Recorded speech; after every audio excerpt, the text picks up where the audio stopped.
Hi YouTube, it's James M0ZH, and you're looking at a half an hour project. I've just spent half an hour of my lunch break building something that I really need. So you're probably wondering what this is. It looks really horrible, I know. Before I have any comments, this is a temporary box until I pop out either later this evening or tomorrow to get a proper hobby box to mount this board in, but I don't like leaving things just laying around, you know, with the possibility of things shorting out. I don't like that, so and I need to get some thicker cable as well, but just for testing, and this is what we've got put together, so please ignore the tape and the tackiness.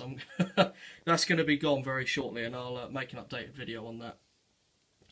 Okay, so I'm going to turn the 12 volt or 13.8 volt power supply on. And as you can see, we have a little red LED comes up, and that's about it. Nothing really that exciting. And you can see the multimeter over there, 13.84 volts. So the power supply is not the best in the world. I can probably adjust that a little bit better. That's about as close as it. Yeah, there we go. 13.8. So I want to show you something. So radios, really, you want to be working on between 12 and 14 odd volts. You won't want to really go much higher than that. Now, there's nothing else plugged into this power supply. The only thing plugged in is this box and obviously the probes for the multimeter. So I'm going to turn the voltage up to about, well, I don't know, 15 volts.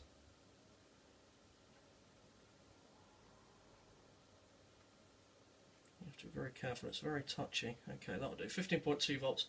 Now, personally, I wouldn't really want my radio running on that. You see, everything's normal.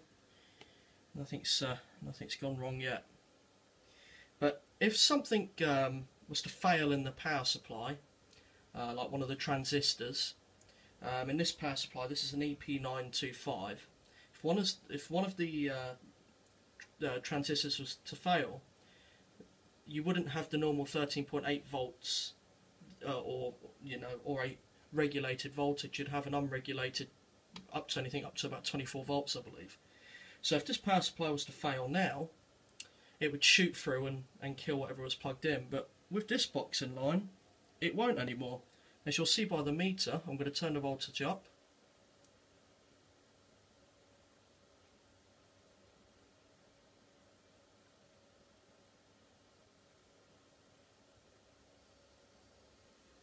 What's that? Oh.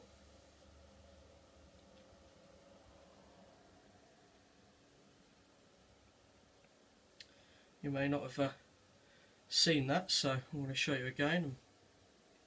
If we pull out it a bit here, I'm going to turn the voltage back up.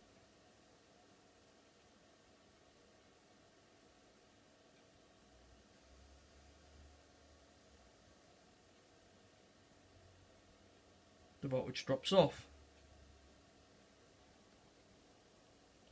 Now, this box won't let the voltage go over about 15.6 volts. As soon as it does, it shorts out the supply, as you can see there. And now we have 3 point, well, it dropped right off to where we've got nothing. So I'm going to restart the power supply, turn the voltage back up to about 13.8. Let's see, a little bit high on that. Okay, so if the power supply to fail quickly, like I've just turned it up to the maximum it will do, which is about 20 volts, the box cuts off voltage from here. It shorts out the power supply, which will eventually, if there's enough power, blow the 25 amp fuse in there. I think it's a 25 amp that I've installed. So that's my half an hour project. As I said, I'll make an update video once I've got it in a better box with a proper plug and make it look really nice. But here's the sort of thrown together proof of concept, and it works. So thank you very much for watching YouTube, and feel free to leave a comment. Thank you.